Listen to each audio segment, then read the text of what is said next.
So 2 weeks off, nothing happened, and we lost a lot of money in Vegas.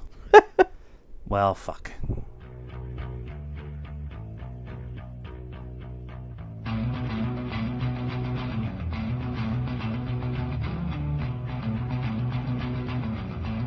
Hello, everyone. Welcome to the Pop Culture Cult. I'm Sean. I'm Janice. And yes, we are back. We didn't have a show last week because we were drunkenly stupor in Vegas. Sure. We go to Vegas quite a bit. This was a very not successful trip. We did win at the ATM machine. It's always a not successful trip for me. I usually make enough money to pay for the trip, and it was not good. We won the food point. We did win the food point and the alcohol point. Maybe the whiskey point. We went through a whole bottle of Jameson's Castmates at an Irish pub at Mandalay Bay between 7 of us, and then tried to have educated conversations over an Irish band playing in the pub. And I don't know if they were educated, but well, they were conversations. So this week's show, we're going to cover a lot of stuff, mostly director-based stuff. Yeah. It's that time of the year where they're working on announcing directors and writers and stuff for projects that are coming up in the next year or the year after, and we're still in the lull between the summer stuff and the Oscar working stuff. However, it came out this weekend. We'll get into it in a minute, and that kind of seems like it's going to be the start of this mad rush again of movies. Yes. Everybody was like, oh my God, August was so bad and so terrible. And then it came in and went, argh! And then American Assassins next weekend, and then the weekend after that's Golden Circle, Kingsman, and the weekend after that's something else. I don't know. It's like a freaking Mother. So we want to get into some stuff. To start off with, we're going to talk about I don't know how to say this. Star Wars going full DC again. Yeah. Now they're just being all Star Wars. I mean, it came out a couple weeks ago that Colin Trevorrow and Lucasfilm have divorced in the making of Episode 9. This would be the third movie that they've done in this new universe of the 5 that have been completely reworked and redone and right. And it's from the beginning there was a lot of talk that Colin was probably not the best choice, but he was a friend of the family of Lucasfilm and friend of Kathleen Kennedy's husband and stuff. And yeah, and they kind of made it sound like, in the beginning anyway, or when he first was announced, that he might not be there permanently anyway. It was kind of a weird announcement. Yeah, it was a kind of a weird announcement. He did Jurassic World, and it made $1 billion. $1 billion. And so he's used to doing big, huge films, big, gigantic, in-depth films. And then he did Book of Henry, which was his passion project. He wrote it, directed it, did all the stuff for it, and it didn't do very well. It kind of flopped in the box office, and it was critically kind of panned. Although I still want to see it because I like the idea of what happens in the movie and stuff. And so there was as soon as Book of Henry came out and it panned, everybody's like, "Oh, he's gonna be out for Star Wars," and that's what ended up happening. Yeah. There's rumors going around that he was being very difficult. He was being very, this is what I'm doing, and that's not the Star Wars way. No. It's the Marvel way, but it's not the Star Wars way. Anybody who's been paying attention should realize by now that Kathleen Kennedy's not going to put up with that. Yeah. This is the course. We're putting you in to help us steer the course this way. It'll be a little bit of course correction back and forth. It's not like Marvel where Marvel says we're going that way, and you just figure as long as we're going that way. So, everybody has their process. Everybody has their process, and not necessarily wrong by Star Wars either. Well, it's been working so far. Yeah, and all the stuff that's come out with Ron Howard and and the Han Solo movie. It looks like they've got that back on track. I still think Lawrence Kasdan is actually the one who's directing that movie. Well, Instead of writing it. Yeah. But he can't because of stuff, and Ron Howard's the placeholder and taking cool photos. He's the name. Yeah, and so some rumors, internet rumors, so take them exactly how you want to take them. Internet rumors to replace Colin Trevorrow for episode 9. Patty Jenkins, we're going to talk about her in a second. Denis Villeneuve. Let's see, who else is hot right now? Right. Not Joss Whedon. J.J. Abrams. Ryan Johnson, since he's doing 8. Because of now Andy Murcielago or whatever, the director from is now being thrown around. But there has been some names that have been kind of thrown around that kind of make a little bit of sense, and I'm still hesitant about one. One is bringing Lawrence Kasdan in and directing. He did Empire, and so that would be really cool. Yeah, to wrap it up. To kind of do that. Yeah. Also, Steven Spielberg. Yeah, again, to wrap it up. He was supposed to do one of the first 3. And then the one I'm like, no. Actually, if it's somebody else's story, it'll be okay. Is George Lucas. Are we going to get puppets again? He only did New Hope. Okay. Well, he only did New Hope with the first 3. And then he went in and did the prequels. And now the prequel storytelling is pretty awesome. But it's the performances and everything else. That's the problem, and because he doesn't know how to, he knows how to tell a story. He doesn't know how to direct actors into telling the story. Yeah. And so that's the one. I like to see Ryan Johnson. I'd like to see Steven Spielberg. I mean, honest. I mean, that would be really cool. That would be pretty epic to be done. Yeah. Steven's still working on Ready Player One, so don't fuck that up. Well, but that comes out pretty soon, right? May of next year. I thought it was before the end of this year. Yeah, I think it's okay. Start of next year. I have to look it up, but make sure. But so there's still no Phil. We'll probably get a Last Jedi trailer in the next couple of weeks, and then from the high of that, they will announce who the next director was. They didn't make this decision without already having a name, a person in place, right? Like they did with Ron Howard. Right. So, more director news. Patty Jenkins got paid. Pay me my money. Now it's been the what's the word, the least kept secret in all of Hollywood that Patty Jenkins was going to do Wonder Woman 2. Yeah, of course she was. Of course she was. She was already working with it with Jeremy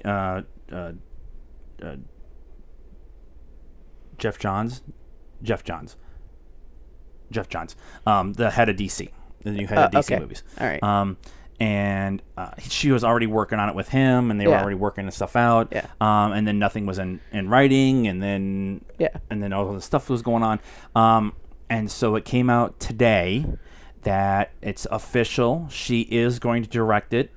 Was it today or yesterday? Anyways, she's getting paid. That's all that matters. She's getting between $7 and $9 million, which makes her the highest paid female film director in history.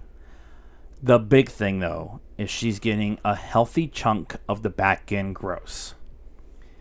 So Wonder Woman made $816 million to date because it's still in the theaters. And it hasn't come out on DVD yet. It hasn't come out on DVD. Well, it's on digital, right? Yeah. And I think the budget was $170 or something like that. Yeah. So let's say she gets 10% of $700 million. $700 million. That's $70 million. It's roughly 70, 10, 70 million, somewhere around there. So plus her 7 to 9 she's gonna get. So that makes the 7 to 9 on the front end chump change. This is the placeholder for what we're actually gonna pay you. Mama's gonna get some new shoes. But with everything that what happened with Wonder Woman and how well it did, I'm not either nor shocked nor surprised, Cotton, that this is actually happening. Well, yeah, I mean, it would be. She completely had DC over a barrel. What are they going to say no? Imagine the announcement. So, we couldn't make it happen with Patty Jenkins. Everybody would be like, what? Yep. And nobody's going to go see the next one. It'd be full DC going full DC at that point in time if they hadn't gotten Patty Jenkins. It's made so more money than all of the other ones. Yeah. In this new DCEU. And it's the most critically acclaimed. And I'm sorry, I don't care that she's the highest paid female director. She was great as the director in this movie. Yeah. And she's getting paid for being a great director. I don't care if she's a female. Right. I don't. And that's going to be important for something else that we bring up later. I'm tired of this argument and we have to have this argument. Let me put it that way. Yeah. We have to have this argument. We have to have this talk that the diversity in directors and the whitewashing of actors and stuff like that. Yeah. The guy leaving Hellboy because it's supposed to be an Asian character and he really didn't know. And he didn't know that until he stepped out. Yeah. I actually, the Korean guy from Lost. Oh, yeah. Is the leading candidate right now for that character. So that would be kind of And that's interesting because he left Hawaii Five-0. Yeah. Because him and the girl, because they were having issues, they felt that they weren't being properly portrayed or so that's the fact that Hawaii Five-0 is still on is just a yep. But I mean, I didn't go watch that film and think while I was watching the movie, wow, this is really good for a woman. It's a stupid argument. You went and watched the movie and it was good because it was good. Yeah. It was really really it was really really good. I'm not gonna say it's great until I watch it again. But it was really good, and it was, and you forget that she was the second director. They had already started. Yeah. And then she came in. She came in as we need somebody, and she's free because nobody would hire her because she's a fucking woman. They'll be hiring her now. Oh yeah, they will. We've talked about the Stardust app. Go download it. Follow the Pop Culture Cult first. Then go follow your friends. Follow all of our friends. We've talked about it a bunch. I'll do the big spiel at the end. Okay. But please download the Stardust app, and we're promoting the hell out of that because we've been doing a lot of stuff with it. I've been rewatching Babylon 5 and there's all kinds of stuff on there. I mean, because a lot of folks that are on it have been going back and watching old movies and posting. Somebody posted, what was the one from Phoenix Comic Con? The Ant Hill, Dick Hole Ant Farm. Oh my God! Are you? Was it Late to the Party? Because they're the ones that won that DVD. No, it wasn't. It was somebody else. Yeah, what was that? Ant Hill. It was something. I could pull it up. Dick Hole Ant Farm. Something. I don't know. Okay, I will never ever do this. Well, I won't say I'll never do this, but I have to bring it up because it's just fucking hilarious. It's so bad. It's so bad. No, that's me. No, that's not it. Do do do do do do do. Oh, it was right here on top. What happened? Ant Farm Dick Hole. Ant Farm Dick Hole. No, just put it right there. Ant Farm Dick Hole. Yep. Okay. All right. It's a real movie. It's a real movie. We've actually seen the DVD case at least. Yes. Because Late to the Party won it in a panel that we went to. Yeah. Yeah. It was just bad. It was just bad. Anyways. That was a fun panel at Phoenix Comic Con. So please download the Stardust app. This was going to be the short version. Please download the app and follow Pop Culture Cult first, and then go watch Ant Farm Dick Hole, or at least the review of it. In our newly sponsored SCHMOEDOWN matches of the week, yes, our our friends over at Epoch News, who do all of your VR news information on YouTube. Dun, dun, dun, the banner will be up here somewhere whenever I get to it. And click to go Click to watch the it. videos. He's a startup like we are, and he's a good friend, and all he talks about is the VR games and news and stuff like that. And they're little 8-10 minute episodes, and he does it once a week. Definitely worth the watch. But for the SCHMOEDOWN team tournament continued on last week. We did maybe sit drunkenly in bed one night and watch a match while we were in Vegas. Oh, we did. Yeah.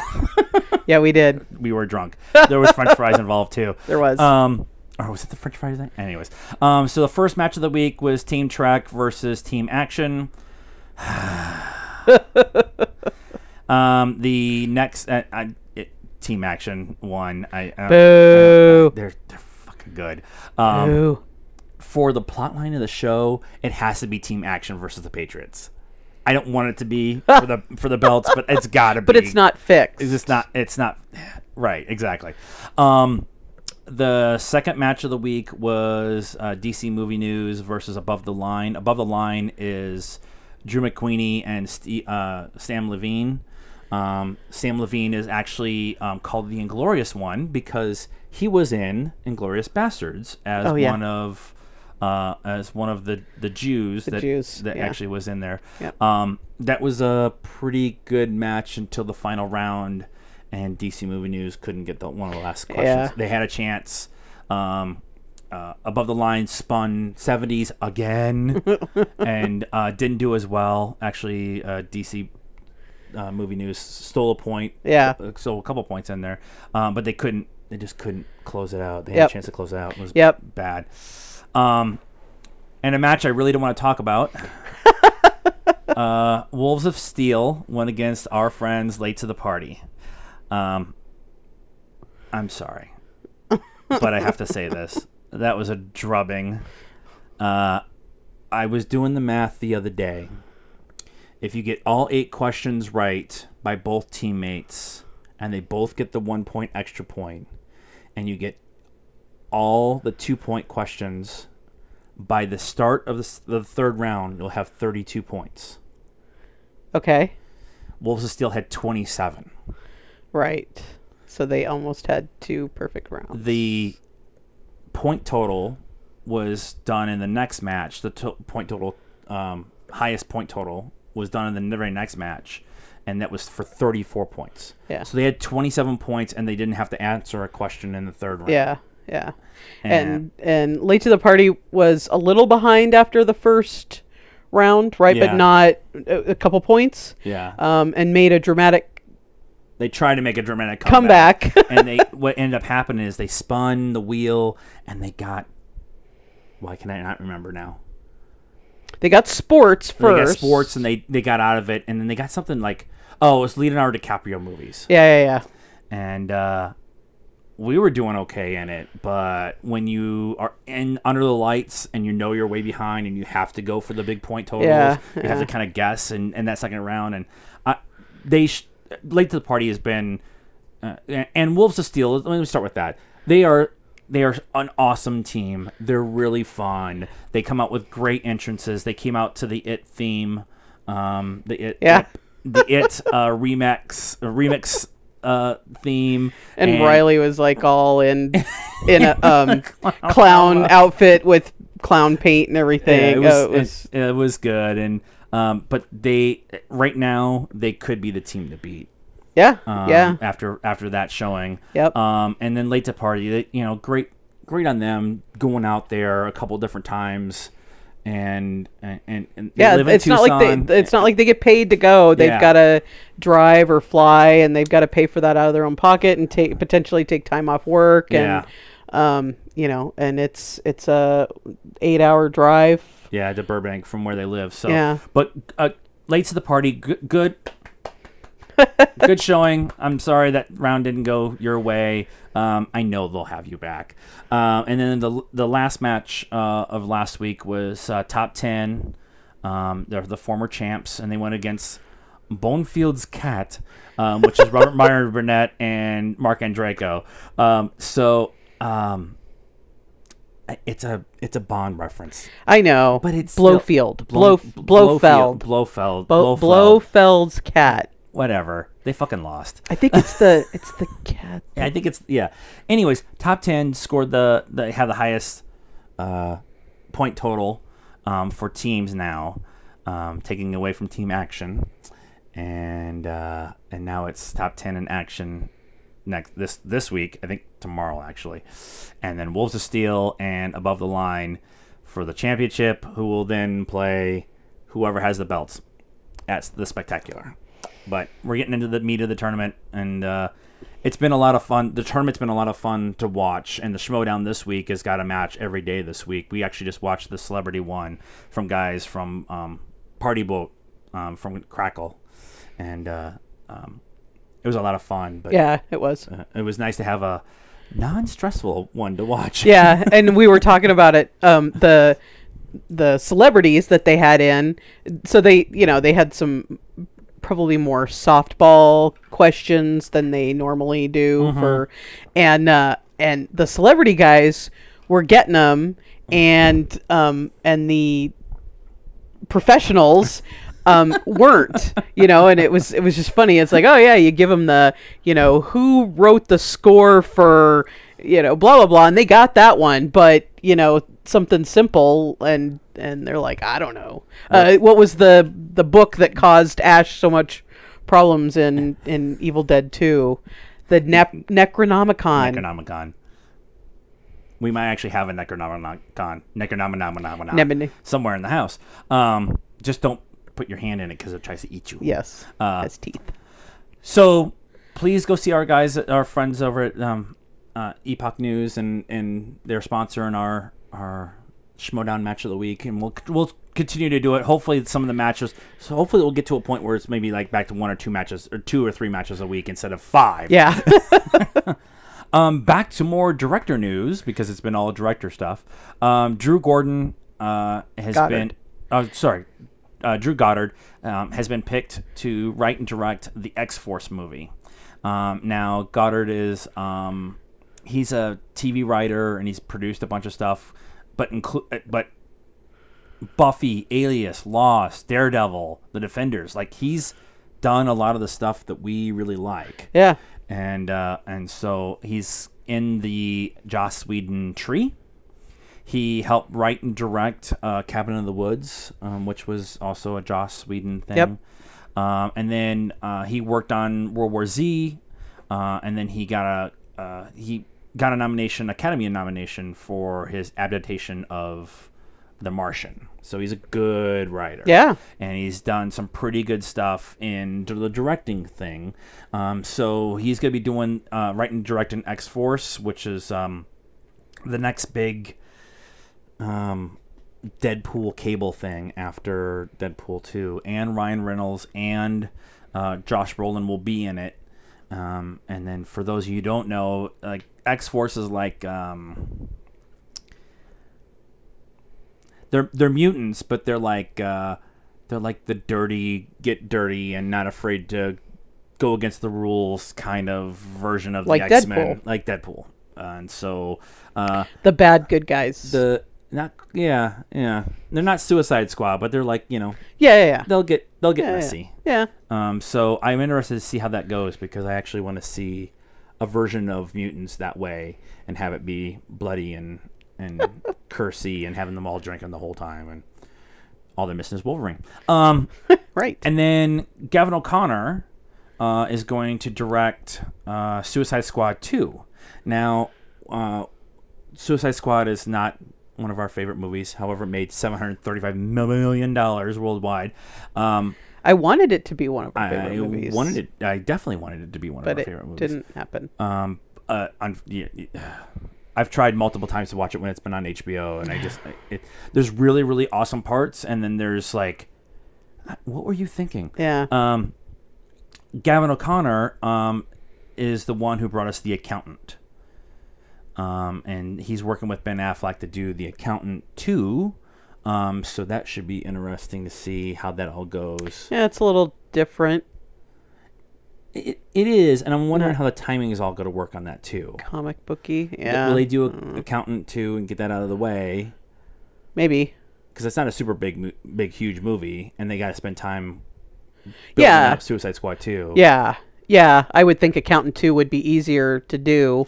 You've already kind of got a storyline. You just need to, a new bad guy or whatever for him to go after. Right. And, Suicide Squad 2 is like, unless you need to reinvent the wheel on that one. Yeah, there's going to be a lot of work. The other thing about Gavin O'Connor that is he did Miracle and Warrior. And I love Miracle. Miracle is so good. Yeah. With the again, though, just not the very drama-based, serious movies. So I'm interested to see how that's going to work out. But it's showing that they're willing to. DC again. They brought Patty Jenkins back in. They're bringing Gavin O'Connor. They're bringing people in who can handle it, and maybe have a little bit more. Leeway, not getting pushed by the studio to do something and then having the studio re-edit it 7 times and then all that stuff. So so I think that's all the director news. Let me look. Any more director news? I don't think there's any more director news. We went and saw It last night. We saw It. Fucking clowns. We did a full review of it last night. It's up on the page. I'll link it here at the end. But there's a couple of things that we wanted to talk about. Since it did so well, there's been some news that came out in the last couple of days. The big one is they are working on a script right now, and the script is going to include the kids in flashback scenes. Yeah. So, not having read the book, but know what I know because I'm married to a Stephen King aficionado, and we've talked about this. The book goes back and forth between them as adults and them as kids. Yeah.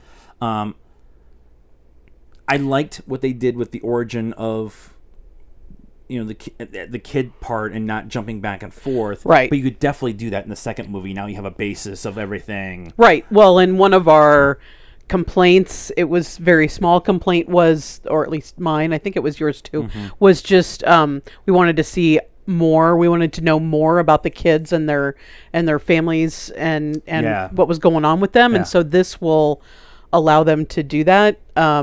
And as I was watching the Screen Junkies review today, they kind of reminded me that the adult stuff, there is some good stuff that everybody's trying not to talk about, that happens with the adults, but it's not the story we just got with It, right? It's because they're adults, and so we're gathering them up and we're bringing them back.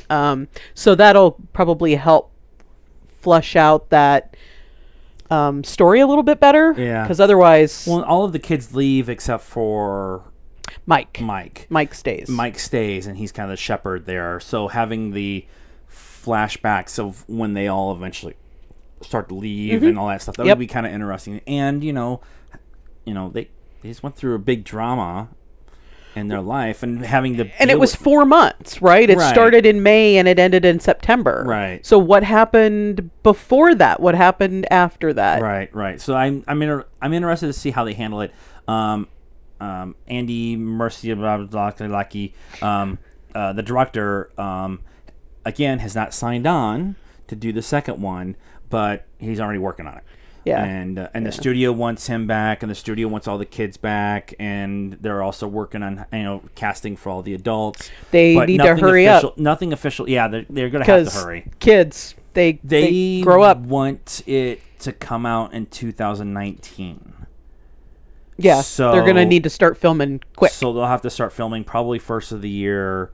And Finn has got Stranger Things. Yes, but I think they're done filming Stranger Things. Right, but then they got 2 more seasons. 2 more seasons, so he's going to have to work that in there. Yeah, so getting that all figured out, they'll get it figured out because so the original prediction for the box office was anywhere from between $50 and $60 million. It was reported last night. We actually talked about it in the review that it made $117 million. and then the little guys with the accounting books and the little visors and the things and the pocket protectors redid the math, and it made $123 million. And that's minus 150 theaters in Florida. Yep. So it's the highest grossing horror film ever opening weekend. It's the highest opening. It's the third highest opening this year. Highest on that weekend in September. Yeah. It was like they broke all kinds of records. Yep. We're going to go see American Assassin next weekend, and Mother comes out next weekend. But it should probably it probably won't have a huge drop off, partly because of the Florida. Hopefully they can go back and watch movies in Florida to get the escape. Oh, and it's all the word of mouth. Like everybody that didn't go. And a lot of people have talked about going to see it again, and I was like, I could see it again or not, but we missed all the stuff in the background that I was picking up. There was more. I was like, I missed that. Yeah. So there's a bunch of stuff that we talked about that quite a bit with the background stuff. How it was both distracting and awesome at the same time. So, but yeah, I won't be surprised if it has maybe like a 30 or 40% drop. Wonder Woman did that too. They only had like a 28% drop from one weekend to the next, and then the rest of the way it dropped like 30 or 40% every weekend, which is why it's still in the theaters. Yeah. Even though the DVD comes out in a week and a half, and it's out on digital. Yep. So it definitely go see it, and then watch a review after. Like I said, it's spoilers. It's spoilery. It's not really spoilery. The book's been out for whatever.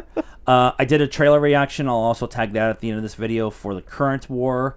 It's Edison, Tesla, Westinghouse, American Industrial Revolution, about the electricity war. Right up our wheelhouse. Right in our wheelhouse. Benedict Cumberbatch is playing Edison. He has a New England accent. It's very odd. Nicholas Hoult is playing Tesla. And Nicholas Hoult is awesome. And then Michael Shannon is playing Westinghouse. I'm really anxious to see how he does as Westinghouse. And then Tom... Didn't he quit Hollywood? Didn't he say I quit? That was Michael Sheen. Oh. Not Michael Shannon. Okay, sorry. And then it's confusing. There's 3 Michael Jordans. One's got a B. One's got a B. And then Tom Holland's in it too. So you have Doctor Strange and Spider-Man. And bunch of British people playing American it's the icons. Northeast. That's true. It's close. And you have Nicholas Hoult plays Beast, and he's very British. He's got a really thick accent. And Michael Shannon played he was Doomsday, but he's General Zog in the So we get all the superheroes together to create electricity. But I did a trailer reaction, and I actually re-edited it today and reposted it to the page. We watched Orville last night. The Orville last night. The Orville. It was on Fox. It is not a parody of Star Trek. No. It is a homage to Star Trek and Galaxy Quest. So if Galaxy Quest and Star Trek had a baby, it's the Orville. Yeah. Yeah. We watched it. I actually laughed out loud a couple different times. Yeah. But it also was like a Star Trek episode. It was, it had some poignant moments in it. Yeah. I was kind of hesitant about it, but we decided to record it and watch it. Yeah. And it was good enough that we will give it a couple more episodes. Yeah. Because it's a pilot, so you're never quite. There's flushing some stuff out. And flushing some comedy out. And stuff. Yeah. And it was not. I kept waiting for the laugh, and there were some, but it wasn't a satire. It was they were being serious. They were being serious, but they were also like one of my things about sci-fi sometimes is that, especially in certain sci-fis, is that military-based. We're serious all the time, no matter what's going on, and that's not how it is. Even in military Jean-Luc guys, Picard, I love those. I love Next Generation, and I love that sharpness and stuff like that. And then when there was a laugh, they were like, Data was amazing. It was the comic relief in that show, but it gets a little harsh sometimes. You're never really like that. Ask military guys even today. They have to have moments of levity to keep it, to keep themselves sane, and that's kind of what happened in the show. And we both watched Collider TV Talk today, and they had this, I'm not really sure if I liked it or not, kind of thing to it, but they all said, I want to watch more. So, and that was pretty much how I felt. I think I liked it. I think it wasn't what I was expecting, and so I think everybody was expecting it to be Galaxy Quest, the TV show. Right.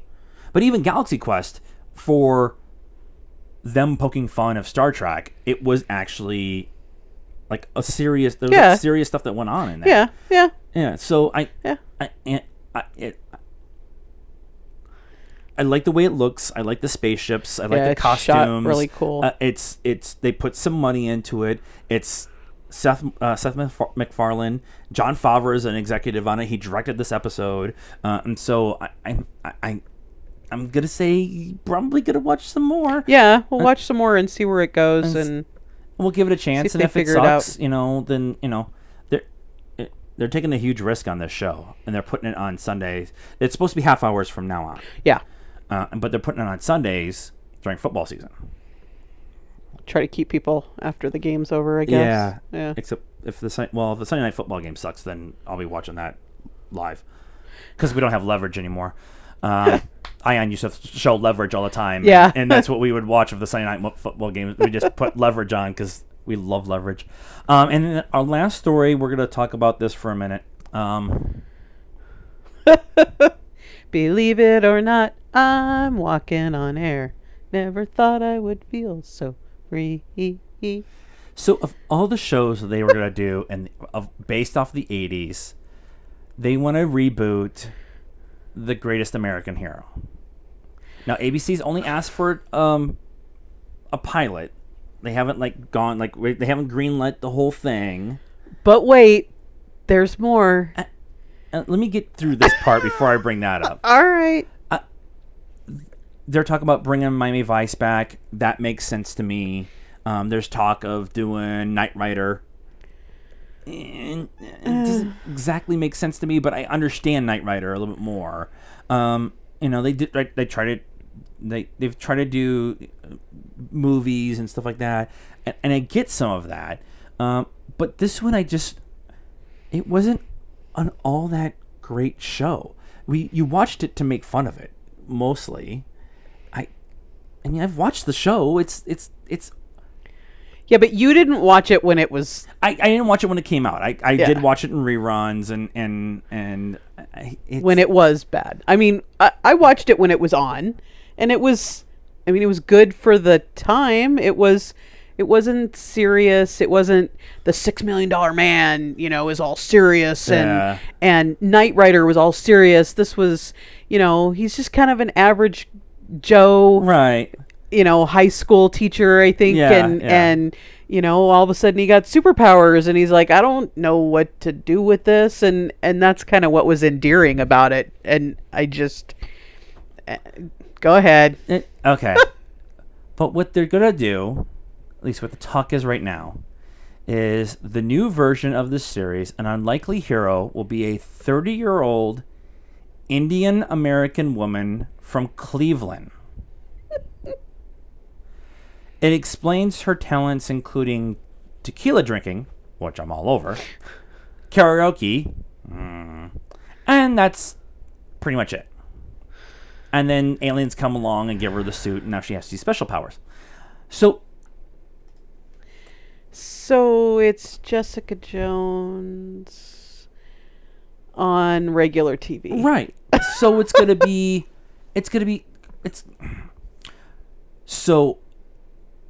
ABC, so they'll play it safe, and because it's owned by Disney, and so they won't be super, over the top about it. Right. But this, back to our conversation we're having about Patty Jenkins, we still have to have this conversation that you should be picking the best people and not be picking them based on the best people for the role or the best people for, if you have an Asian character, you should be probably putting an Asian person into it. Right. David Carradine was not Asian, FYI. But this, to me, feels like a politically correct, we have to do this to appease people. Right. There are no American Indian shows out there, and let's add a woman. Let's make it a woman American Indian, right. And we'll put it in the Greatest American Hero. I don't understand. Jane the Virgin, I get. She was a Hispanic girl and became pregnant and dealt with that. That show made sense to me because it was based for a Hispanic character. Yeah. Blackish. Blackish. Which I still think the name is wrong. Fresh Off the Boat. It's the same thing. Off the Boat. Those shows are great, but they were built to tell this story. Yeah. Not to take keyhole like it makes no sense. I want to see Indian American woman from Cleveland who attributes are I can drink tequila and sing karaoke, but I have to try to figure out how to go through my life. I want to see that show. Yeah. I don't want to see that added on to an alien comes down and gives you a super suit and now you have superpowers. It just doesn't make any sense. As a remake from an 80s show. Right, and it doesn't make any sense to me at all. Yeah. I can't... I have to be very careful about how I say this, but I just don't feel it's needed. Yeah. This is not needed. This is the problem. I think it's more of what I want to say. This is the problem. You're going to try to keyhole, like you said, something out of left field into something that wasn't based off of that kind of character. Yeah. And yeah, you can manipulate it and work it and change it and make it work. I get that. But don't make it Greatest American Hero then. Right. Just make it a show, like you said, about an American Indian American woman who drinks tequila and sings karaoke. That makes this is just that politically correct. We have to do everything politically correct to make sure that everybody is represented and everything. This is gonna sound really stupid racist, but we don't have black people in Phoenix. We have black people in Phoenix. I'm not saying that we don't know, like, they're not welcome here. They're welcome here, but we don't have a large basis of African American people in Phoenix. Right. We have a lot of Hispanics. We have a lot of South Americans here. We have a lot of Indians from India who live here. A lot of expat Brits, for some strange reason, live here. And Native Americans. So we're culturally diverse. We're not super culturally diverse, here. But we went to Vegas, and I would say a fourth of the people that we saw walking around were of African American descent. So I understand that we have to have representation of all of these groups, but not forced. And this feels forced. Yeah, I think I mean I don't know. We're white and probably shouldn't have an opinion. But I think if I was Native American, I'd be pissed. I'd be like, why can't we do a show about what it's like to be a Native American? Right. And make it a comedy, like Blackish and you could bring up, that's one of the great things Cosby Show. That's one of the great things about Blackish and Fresh Off the Boat is that it is a comedy, but they do bring up. They talk about what it's like to be those races in America. Oh, by the way, a bunch of fucking racist people in this country. Yeah. on all sides, white, black, orange, yellow, It's okay. I have an orange president. calico. We're all racist. I mean, we all do it. But bringing up the conversation and trying to be better about it is really good. Just do it the right way. That's all I'm trying to say. That's all I'm trying to say. Just do it the right way. And this is not the right way. Have the conversation, not greatest American hero. Right. And I think that's it. Right? Yeah. All right. Let me put the soapbox away. I could go on another 45 minutes about just that one subject, but I know. We'll do a rant and rave later. So what do you guys think? Are you looking forward to all the directors that are coming out for all these movies? Are you watching the SCHMOEDOWN? You need to be watching the SCHMOEDOWN. Go to Collider, watch the SCHMOEDOWN, go back. There's like 150 freaking episodes, all the matches, and you get all Test your knowledge. Test your knowledge, and you get all the storylines, so that's really cool. And then tell us what you thought of Orville and it. Please like this video and let us know what you thought of everything that we talked about. Please, too, subscribe to the YouTube channel. Share it with your friends. We are at 101 subscribers. Woohoo! We're getting there, guys. And please like us on Facebook. We're at the Pop Culture Cult. We're Pop Culture Cult 1 on Instagram. And we're at pop_cult1 on Twitter. We've been posting a bunch on Instagram and Facebook lately, sharing all the stuff that's been going on. And I try my best to do Twitter. Still don't get Twitter. I can't say what I want to say in 140 characters. Yes, he's wordy, so... Punctuation just goes out the window. And then please download the Stardust app on your iOS or Google Play Store. It's absolutely free. Gives you a chance to do 30-second reactions to everything you've just watched. Orville, It, Ant Farm, Dickhole, whatever it is that you watch. Do the little 30-second reactions to them. Please download the app. Like the Pop Culture Cult first. Like all of your friends. Like our friends. And then we have a big giant community where we can talk about damn movies. And until next time, good night now.